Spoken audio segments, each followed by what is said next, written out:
Hello and welcome, ladies and gentlemen, to another episode of Ask Dr. Zaino Live. Thank you so much for being on here. I can see we still have docs that are flooding in. Thank you for joining us. And then below the video where you're seeing us, remember there's a chat. If you scroll down, join that chat. That's called Chat Roll. All you have to do is sign up, and then you can ask us questions live right here on the Ask Dr. Zaino show. If you go ahead and scroll down a little bit more on the webpage that you're seeing, chirothoughtleaders.com/ask-dr-Zaino, Ask Dr. Zaino.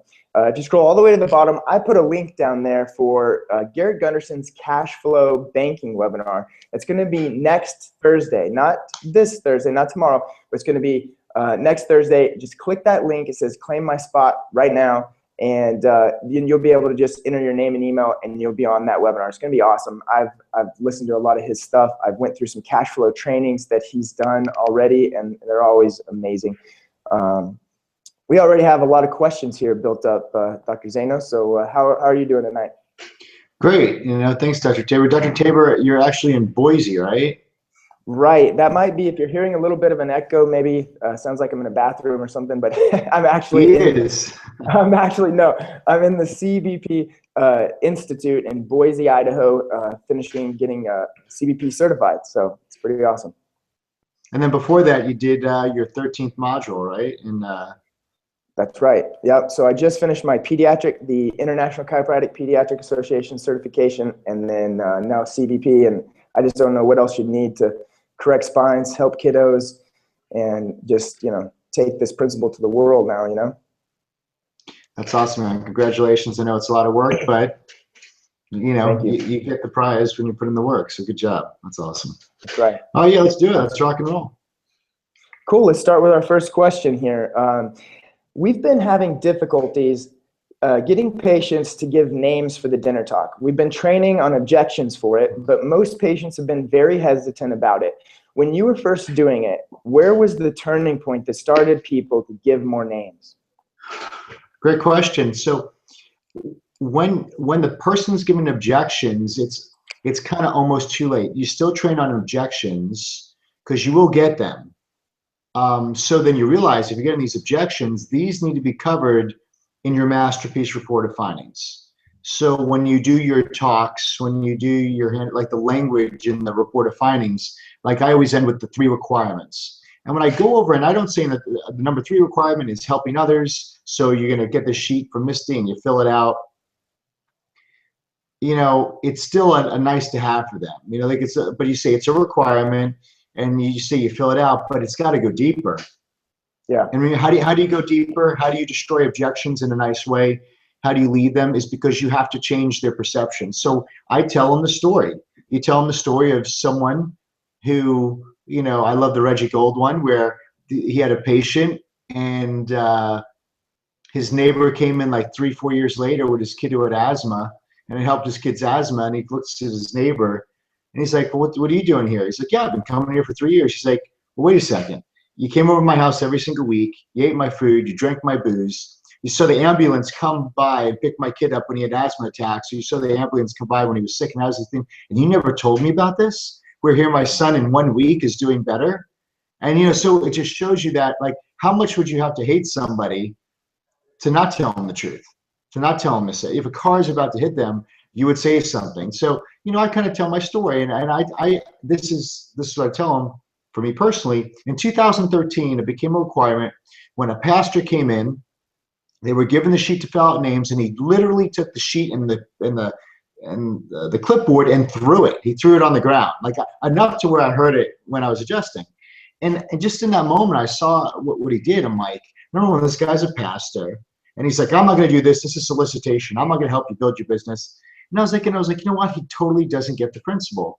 I go, because if someone didn't take the time to help me, I would have never got well. I never would have been a chiropractor. I never would have been married. I never would have had kids. And I never saw these people. And then I just took it, and I took it down. I future-faced what happened because one person took the time to tell me. And I realized that, wow, if that person helped me, I wouldn't be here, and none of these people would have been here. And so I tell them, so you tell them a story like that. I'm sure you got something like that. And I says, listen, putting down names that's just that's just because, you're just showing that you have a heart to help people. I go, because if you're not willing to put down names, and you say the only person who does not put down names is the person that doesn't understand this principle, because you truly understood this principle, you would have put down names. And I also tell them, so the person who doesn't put down names means that they don't believe subluxation is that serious or that urgent to tell others. So if they don't believe subluxation is that serious and urgent to tell others, and therefore they don't think it's that urgent for them, and they're going to quit anyway.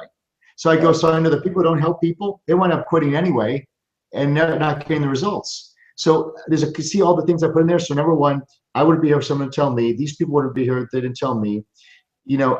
This putting names down means that it'd be hard to help others. How is helping somebody do someone ever wrong? You could go those ways. And then the big thing is, if you don't put down names and you really don't believe that subluxation hurts people, so you don't believe people need to hear that. So therefore, if you don't think it's that serious to someone else, you don't believe it's that serious to you. Therefore, you're going to quit anyway. And I tell them, you're going to wind up quitting anyway. Those people quit. They don't get the results they want. And, it affects your statistics of getting amazing results. So you cover all that. So take the time. I would take more time on that than I would do. The number 2 requirement is everybody in your household, not only do they get checked, but they're under care. If we're taking care of you, we're taking care of your kids. Yeah. Simple. Number 1 requirement, commitment. But out of the 3, I would explain that third one, which is the mission, first. Yeah. So, and just like Dr. Tabor, so now he's CBP certified. So you tell him, listen, it's not, you put down names, it's just not, and you got to say this, it's not just about this office. It's not about this office. It's about out of state, out of country. If you have family in New York, we'll find some doctor in the area. So make sure you say that, because they think it's about you. Be like, this is not about this office. We'll find someone in another state, another country. We have networks we can look at and try to get the best corrective care doctor in their area. Yeah. So I thought about it many times. I've heard it all. Good question. Everybody got help with that question right there. Yeah, absolutely. And great answer too, because that last part that you said, I think helped my team more than anything, was realizing that we were coming from a real place of trying to help, and if your team's not coming from that real place of trying to help, if they are thinking that it's marketing, they're going to be putting that vibe across there too. So just like Dr. Zaino said, once you do start coming from a real place of like, look, I actually just want to help you tell more people. So once you tell those people, we'll just call them and invite them personally after you tell them, let us know when you talk to them. And so like, we're actually helping them to tell people. So it just worked better for us once we really started trying to help from a true place from our heart. So yeah, and Dr. Tabor, you're right. So see, like, and we understand, like, I personally, like, I'm being totally candid with you guys, like, I see no harm. How could someone even resist that? It's like, we're all these people are dying because they think health's how they look or how they feel. You just found out an answer. You signed up for care because you got this. Yet you were going down that road. Now you're not. Now you don't want to help with it. And we're inviting people to a beautiful dinner at a Brazilian steakhouse, and you clearly like my talk because you got it, and you'll be a hero for it. It's like, and I go, but it's not your responsibility to take care of their health, but it is our responsibility to tell them the truth. And it's the third party, they're not signing up for care. They're in a third party location. It's a nice restaurant. They're hearing information compared to all the bullshit people listen to or read on Facebook and media and real reality TV. Just think of all the things people, like it's a 30 to 40 minutes of like real life-giving hope message of the greatest asset, which is health. It's like, you know what I mean? I'm thinking to myself, I'm like, I'm 100% sold on what a great opportunity to anybody. And, and they get to hear that. And I'm happy. Like we had this a couple weeks ago, like the closing rate doesn't matter to me. It's like, as long as if I leave the dinner knowing that I have delivered the message the best way possible, that's my personal satisfaction, So yeah, just like you're going to tell the message, and then I really don't know how anybody would resist that, right? I mean, I don't get it. And it'll make a huge difference in your practice once. I mean, if somebody's not doing that yet, if they're not doing day 3, it just will make a huge difference. We'll go ahead and go on to the next one. So next one says, love these weekly chats. Great work. Question, how do you handle patients who are unhappy and want to leave treatment after 3 weeks or a month because they've not experienced any improvements yet? Yeah, we could go back to, that's setting up expectations. Great question. Damn. Because, we all feel the pain of this. So that goes back to the beginning. You have to be honest and set up the right expectations. So when I do my masterpiece report of findings and I show pre and post x-rays, I'm like, we take an x-ray and then 3 months later we take another one. I'm like, what do you want to start to see? What do you want to start seeing in 3 months? And people are like, correction, this and that. I'm like, no, we're just looking for change. We're looking for areas that we're looking for the subluxation, the disease process to slow down. We're even looking for stabilization. I say this line specifically. And if we see any correction whatsoever, you're like way ahead of schedule. So I under promise all the time. And you do that. And so they got to understand that, it took you decades to get here, and it's a lifelong thing. So that's why I would hit on keeping your expectations reality. I always tell people, even at the dinner, I'm like, nobody's spine's going to get perfect in here, ever. I say ever. It's not happening. No matter how good you could be Tabor Smith and learn all the correct together, like every single degree of correction. Yeah. We're just maintaining something.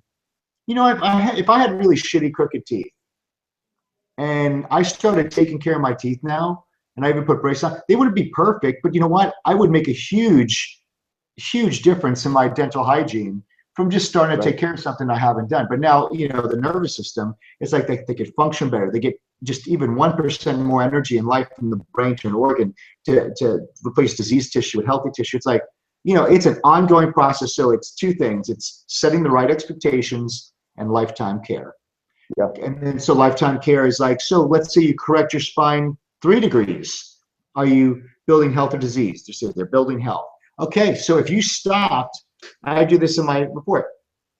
At 3 months, if Mark stopped care, okay, would he have gotten those results? No, he wouldn't. Okay, yeah, he would. If he just said, okay, I'm feeling a little bit better now, I'm going to quit. So is he going to stay well? No. What's going to happen? He's going to get worse. Why? Because he's not doing anything about it. Right. You ever go to the gym and get in shape and say, I'm in shape, and quit? What happens, right? So I go, so then let's say he gets to 9 months and he's feeling great, his spine's correcting, and he says, okay, I'm done. I'm not going to maintain this. What do you think? Is he going to get those results? No. If he only did 50% of what he told him, is he going to get those results? No, he's not. And I go, so now when you have all life, as much life flowing to your organs as much as possible, how long do you want to maintain that for? And they're like, forever. I'm like, right. So you put that all in. That it all has to be said beforehand. But the great thing is, let's say they forget that. I have people quit, of course. So then I would set them up for a review, go over their x-rays, and kind of re-educate them on that issue. And, if they see it's money, it's time, it wasn't money or time when they signed up, right? So they lost value of it because they weren't reminded. Right. No, I think that actually is a very good point, because I've had patients that were like, we do 36 visit care plans, and they were at 20, and they're just like, doc, this isn't changing at all. And I say, hey, let's get another x-ray on that, and let's see what's going on. And then that totally refocuses them, and they're just in after that, because they're like, Dr. Tabor cares enough to listen to me, take another x-ray. I'm fine with taking another x-ray. We were going to take one at 36 anyway, and then probably it won't change anything. Maybe we find something else, and I give them another little exercise or stretch to do at home or something. My adjustment usually doesn't change. But Tabor, great one. Yeah, we do that too intuitively. Like no one says that certain visits you got to do whatever. Like if you man, this person needs to refocus, you either could bring them back and show them their x-rays, go over it again, or their scans if you don't take x-rays, rescan them, re-x-ray, boom. Let's do it right now. Let's see how you're doing. Because like, how do you know you're not getting better? You're talking about your symptoms. Yeah. So that's what you're telling me. You're talking about your symptoms, but that's not what health is, right? So let's see how you're functioning. And then you can show them, and that's why you're not feeling better yet. We haven't got that corrected yet. We'll look at a huge bone spur, and they'll be like, "Oh, I don't remember seeing a bone spur." I'm like, "Yeah, there's a huge freaking bone spur like this. Looks like a hook. Beautiful. Your phase 2 degeneration. You gotta, because maybe at your report of findings, we have plenty of patients that they were in so much pain during the report of findings. Like I had people stand up. I had a guy the other week, he had to stand up, right? Because his back's killing him. So how much is he really getting in my report? Not much, but why is he signing up? Because he just wants any relief. But so when he goes to the review, I'm sure he doesn't remember what we said in that room. He's just like, just give me relief. Yes, I'll sign up. This makes sense. I want help because they're in so much pain. They're not remembering look, so when, they're not remembering the degeneration as bad as it was. So I really think Tabor's right. Either rescan, re-X-ray, review, and refocus. It's all refocus, but really make sure that you nail it in your report of findings. Perfect. Good job. Good question. All right, so next we actually have 2 questions from the same person. The first question is going to be a real quick answer, I know, because we've answered this one before. It says, what do you use to keep track of your patient's symptoms in your patient notes so that you don't have to ask them every time they come in for the adjustment? Because I know we adjust subluxations. Yeah. I have a subjective. I have a piece of paper, it says that they fill out their subjective part. So they're putting their name, they're putting, if they have an issue, 0 to 10, they put it there and they put it in a basket. And then we scan it after the shift. So yeah, we never talk about symptoms. Yeah, absolutely. Yeah, he says also, what do you do to control patients who no-show to an appointment? He says, without calling to reschedule, we have the no-show policy, which patients sign that states that they need to call us before their adjustment if they're not able to keep an adjustment. If they no-show, there's a $45 charge. What are your thoughts on this? I think we're doing that now. I think we're doing a no-show on doctor's reports is like $40. Nice. But how about the thing? How about if they're like call and say, listen, now I got to reschedule. Right. So do you charge them the 40? I think we're possible if they reschedule within that 24 hours, we'll do it. But you want to put it in there because I know what you do. You want to say, listen, I'm going to charge you if you don't show up, and it's kind of like, I'm with you, man. I totally get it. It's like, well, if you don't show up, you're going to lose $40. So I'm going to bill them $40, and they sure as hell ain't not coming back. So it's like I think I was kind of upset one day, just like frustrated about why someone wouldn't show up. Because again, like, see how I talked about the dinner? I'm like, if I get a test done of anything, it could be blood work. I got my blood work the other day, and I'm like waiting for my fax machine at the office to pump out the results. Like, I love that. Like, why wouldn't you ever find out the results of a test? I love it. It's so cool. So it's like, geez, why wouldn't they come back? And I'm going, did they have a crappy day one? Did they, whatever the reasons that we could go in forever, but. I thought about it. I'm like, hey guys, let them know on the sheet. I think it is on our doctor's report sheet that there is a charge if they don't show up. Right. But am I going to really enforce it? Yeah, I don't know either. I don't know that I would enforce it. I don't know, because if they, it really depends on the reason. If this person doesn't call, I think it was. If they didn't call, if we called them, we confirmed, and they just blindly didn't show up. Yeah, I think we charge them. Because you know why? Because Tabor or you, right, all of us, we drone their x-rays, we wrote a care plan, we verify their insurance. 2 hours staff time. It's frustrating. Right? And I'm paying staff members to sit on the phone with the insurance company to verify something that I'm not going to take anyway. Right. Just to cover the objection. Does my insurance pay anything? And then be like, well, I'm going to super bill you anyway. I like the idea of it to give them some urgency. Some urgency and some grip to force them to show up a little bit more.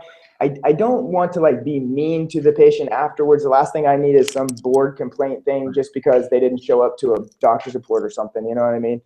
But I do like it, like you said, on the paper, and I think more people might show up if they know that ahead of time. So Dr. Tabor, I think that's why we were thinking about it, because that's what it was. I know why I did it, because someone didn't show up for the DR, and you got to be really careful about making system changes on one person or two.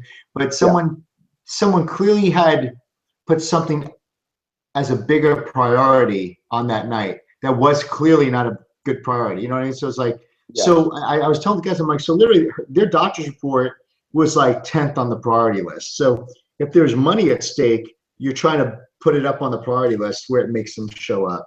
Because you're like, oh, I'm going to lose $40. But I mean, and you're sitting there going, I'm just trying to help someone. I'm doing this thing because I'm just trying to help them see their problem to save their own life.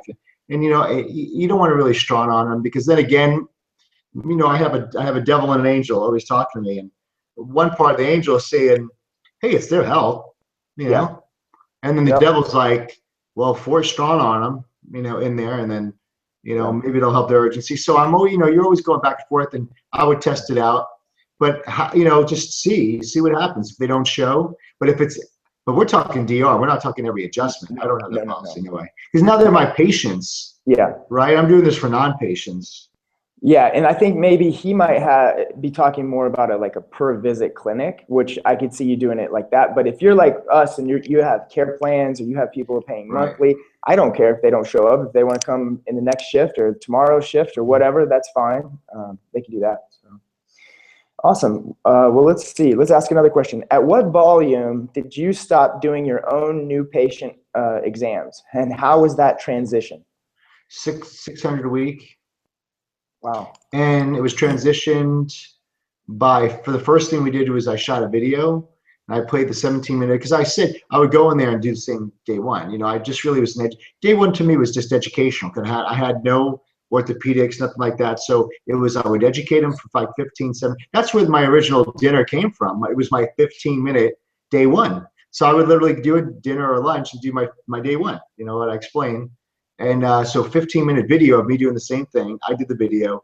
And then Whitney had a little buzzer. The buzzer went off. Whitney went in there, my wife, took their x-ray, sent her for the DR. And we never had, it's amazing, like today, like we have issues. And I'm like, Whitney and I never had an issue. It was just like, we played a video, because we didn't know any better. We played a video. Whitney went in there, took the x-rays, doctor's report with spouse. Never had a problem, ever.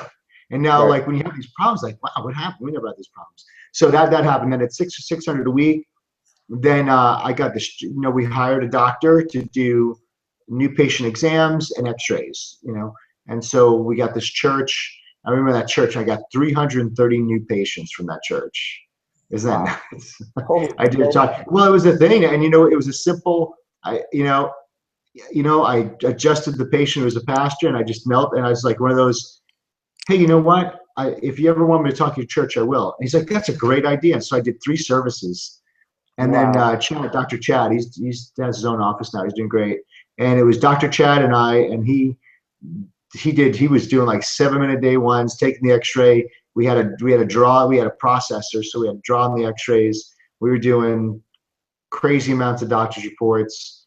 And then, yeah, that was it. Then from ever since then, I had someone in the back doing reviews and new patients and x-rays and everything like that. So 600 a week. So the video could do a lot of stuff. Yeah. You know? Yep, I highly recommend it as well. That's awesome. Okay, so do you adjust any extremities or only adjust the spine? No, just spine. Sometimes I'll do a shoulder or an elbow, and I definitely don't do feet. Feet gross me. So people are like, elbow, my ankle, and I tell them I don't do feet. I have a doctor that does Groston work on me. So when someone has a shoulder or elbow or foot or knee problem, I send it to him, and he does all Groston. He's a chiropractor, but he only does soft tissue. He doesn't adjust. So it's a nice, kind of a nice marriage. And, you know, he helps me, works on me every week. And people go there and love him. They avoid knee surgery, their shoulders better. You know, because what was I doing? I was doing a little extremity work, a little activator on, but he does ART and Groston. So we just kind of co-mission together with that. And people appreciate that, because they come back, they're like, because they see, well, wait a second, he just really wanted to help me. So he sent me to another doctor to help my shoulder, and he did a great job. He does a great job. And then they appreciate you even more. No, I think that's awesome. I think that's a great idea.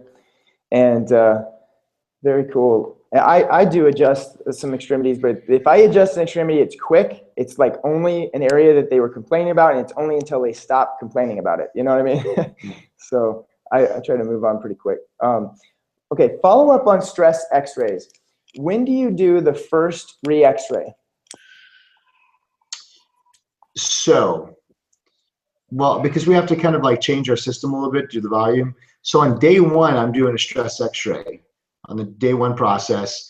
Then day 3, which is going to be for us. So day 1, new patient. Day 2, masterpiece reported findings. Day 3 is when they come in for their like full walkthrough, right? So they come in, they put the names down, they get their adjustment.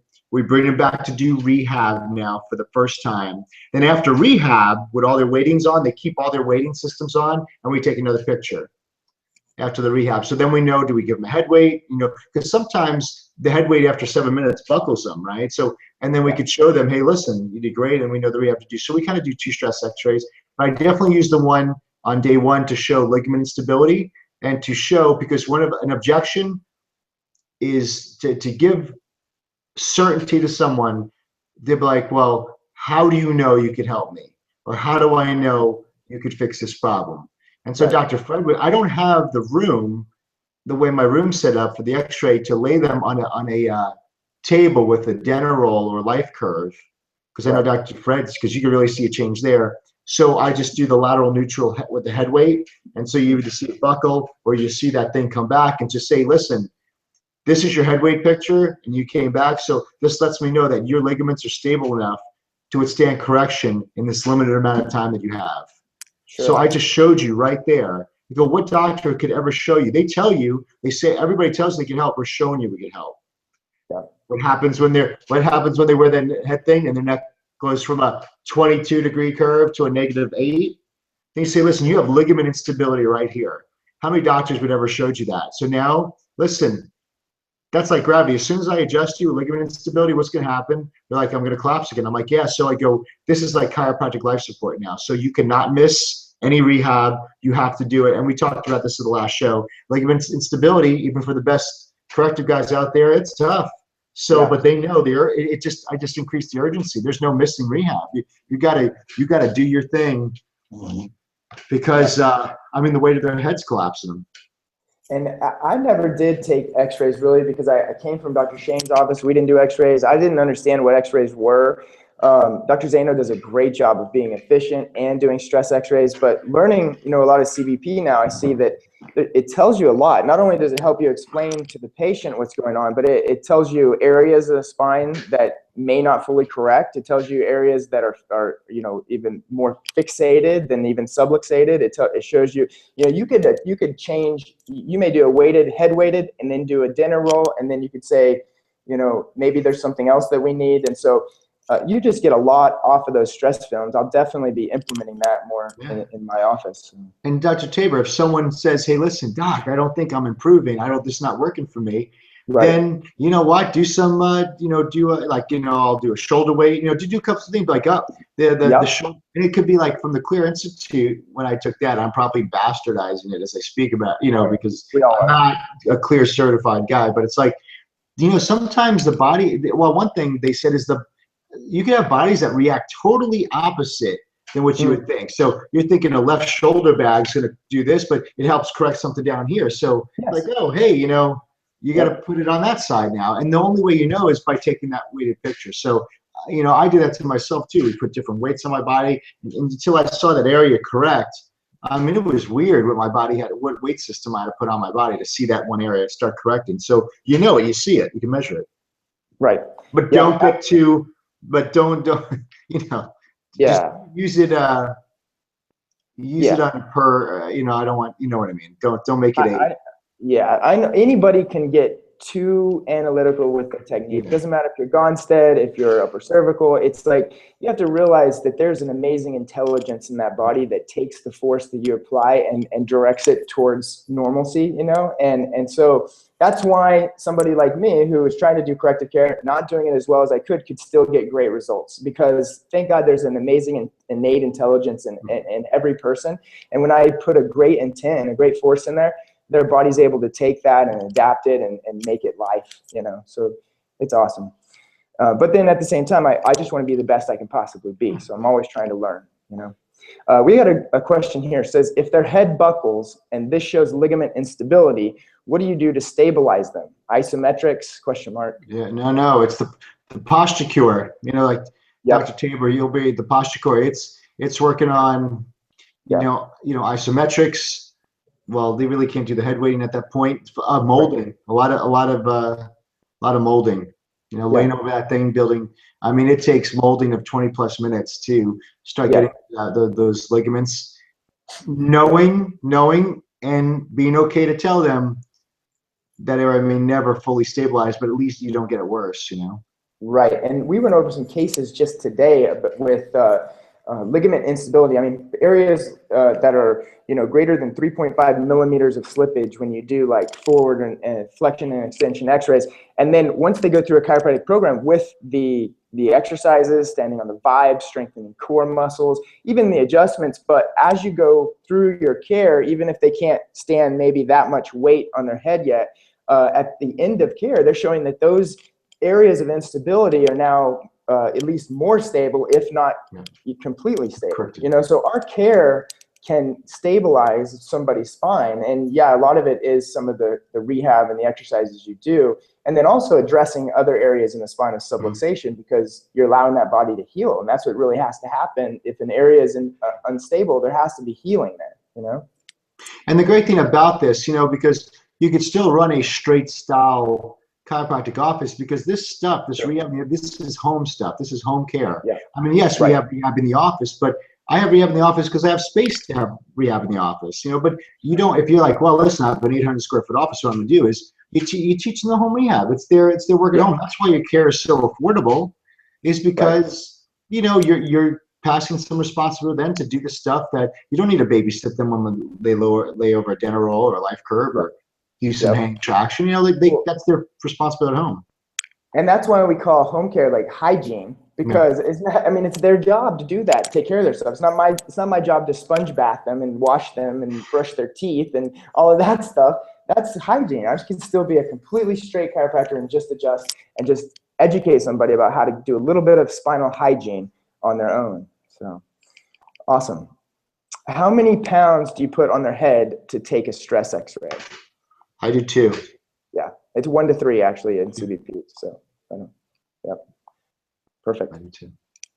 All right, so we're winding down. Let me go ahead and ask this question here. We may have, last one. Okay, so how do you charge for families of 4 to 5 who want to begin a corrective care plan? Do you charge them the same fee for all family members, or do you discount for each more than one family member? What's the best way to do that? Yeah, sure, do that. So you got first family member is full, then a full fee. Then second member, you could take down 10%. Yeah. Third, take down another 10%. So by the time you get to the fifth one, it's like 50, 50% or something like that off. Usually the third one's a kiddo or something like that. Yeah. And then also, in there it depends. Is this one doing rehab? Is this one not doing rehab? Is the home. So if you have a family of 4, they probably have to get 2 or 3 kits. Yeah. Because you don't want them to share. They're not going to all share one. It's not going to happen. And then when they try to do that, we'll just get 1 kit. I'm like, not happening. Because if you have 4 people, it's like get 2 kits. I like to do 1 kit for 2 people. That's as much as I'll go. 1 kit for 2 people. And again, when we get you those posture cure kits, it's like, just think, one kit per person, max 2 people. Because even sharing it with another person, like if Whitney did it, then I got to do it. And, it's just like, it could be a 40-minute deal. I like to save time. So give me my own. I think it's okay if that's what you could do anything you want to do. That's what Dr. Zaino taught me that. I don't have to do this because CBP does this. I don't have to do this because, and it's okay. Like in products, when you go to the store, if you buy 2, you get a discount. If you buy 10, you might even get a discount. So I want to be a family practice. I want families in my office. So I will encourage them to sign family members up, and I have no contradiction in myself by doing that. And I think that's probably the most important thing. No, right on. So like when you have a family of 4 or 5, I go to my office manager and I always tell her this: do whatever it takes to make it work. So she'll get to the perfect price, and like it becomes like after a while, you're right, it actually becomes a family price. It's not like per person after a while, Right. So but it's still, they are paying, like, one thing, just because of the value principle, they are paying something, Yes. They're not like, we used to do kids for free when I first started, so for many years, parents come in, we take a kid, if you're in, we'll take care of kids for free. And I don't regret it one bit, and it just, sure. Yep, absolutely. It's just do whatever you want. Sigafoosh used to do a box on the wall, right? Yeah, I wouldn't refer that. I wouldn't say that. I wouldn't recommend that one, no. No, they have to have value because they're paying a lot of money. We have kids, Tabor. Right. Well, my wife just went to Target, and Titus comes back with a toy. It's $20. So shit, at least pay $20 for his adjustment. So per week. So I mean, Yeah. it's we're parents. We'll do whatever it is for our kids, and I mean, I don't like No, I using mean, there's no price on health. You know more than that, but like that's such a cliche thing. But I mean, there's an exchange, absolutely. yeah. Well, Dr. Zaino's not showing his. I mean, he has the best quality care, but then he also gets paid well for it. I know what his fees are, and people value the care and they gladly pay for it. So he's not talking about like the joint type prices here. I mean, and that's like a whole different model too, which is fine. But I just know personally, I want everybody out there to know, and they listen to this, that Dr. Zaino definitely, he does amazing care and he gets paid for it. So, Yeah, fair awesome. exchange. And if not, you resent it. Yeah. Well, thanks, Dr. T. Good job. Thanks for getting on in Boise. Yeah. You betcha, man. It's my pleasure. I love Wednesday nights. I love the Ask Dr. Zaino show, and I appreciate you letting me participate and give feedback as well. So. And I just want to say something to everybody out there, like, hey, I appreciate everybody getting on.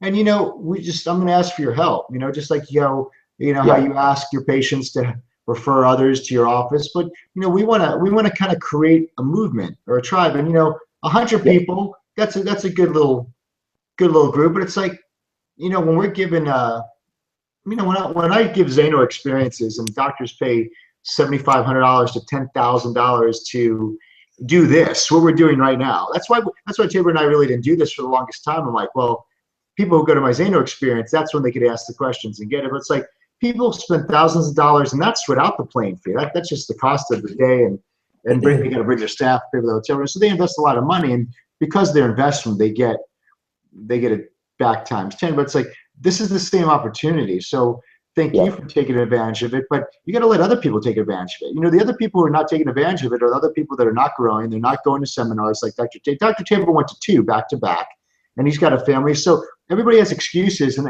I know why. It's because American chiropractors, you're so inundated and beat up. Like, what's happening? Chiropractors, you're getting solicited every freaking day for something. Buy this, buy that, buy this, buy that, buy that. And you're thinking, so when we send you an email, I just want you to understand, it's like, oh, there they are. They're trying to sell Garrett's thing again. It's like, we got to understand that I had a really bad money issue mentality, a very scarcity money. And Garrett and his entire programs changed my life. I mean, like Tabor and I wouldn't have invested $25,000, which we are, into a website if we had a scarcity mentality, So the reason why we're doing this, because Garrett was like, what's your sole purpose? Clearly define that, invest back into what you love and what your sole purpose is, time, money, and really freed us up. And so I want you to experience that. So this is not someone who's like, hey, listen, send me my email and I give you a commission. It's like, these are real people. So you see what, I told Tabor, we're definitely not going to be affiliate whores. Meaning that, like, hey, everybody who has an affiliate will send out. It's really only the people that we have worked with, we've benefited from, so we could say yes, it is a part of my life. And we have this, so you understand that there's a difference between what we're doing and what this, Americans. I know you're getting bombarded. Where I bet you in Australia or in New Zealand, they're not getting solicited much, and you have chiropractors out there that are hungry. Most of the Zaino experiences are Canadians, so they have a value of learning and knowledge that I think we get numbed out as Americans in this country. So don't numb this out. This is genuine stuff for you and your colleagues, and also don't hide it. Like this is the edge to you. It could be the edge to you, but also if you have an edge, don't hide it. Because and say, well, I'm gonna get my info from Dr. Z and Tabor. I'm not gonna tell my friends and colleagues, so I'm winning. Listen, you don't win that way. Like like the dinner, tell your friends, because this will benefit everybody. There's so many people. You will not run out of patients. No one's stealing your patients. It's impossible. You can't take care of your own town. So if you had 70 chiropractors in your town and they all were on this program learning and saving the town, it'd be great. You would not lose one new patient, I promise. So be abundant and be graceful and gracious and tell as many people as possible. Post this stuff because it really is going to help a doctor or a student or a patient. My patients watch this, which is pretty cool. Yep, absolutely. All right, guys. Well, thanks, Dr. Zaino, and thank you. Thanks, guys, for being here. And I will go ahead and close out from Boise, Idaho. Before you leave this page, though, make sure you follow us on all the social media buttons that are below this video, and then go ahead and grab your spot for Garrett Gunderson's free webinar class. not tomorrow, Thursday, but the following Thursday. It'll show you that's actually April 7th. So, all right, guys, thanks again and good night. Awesome.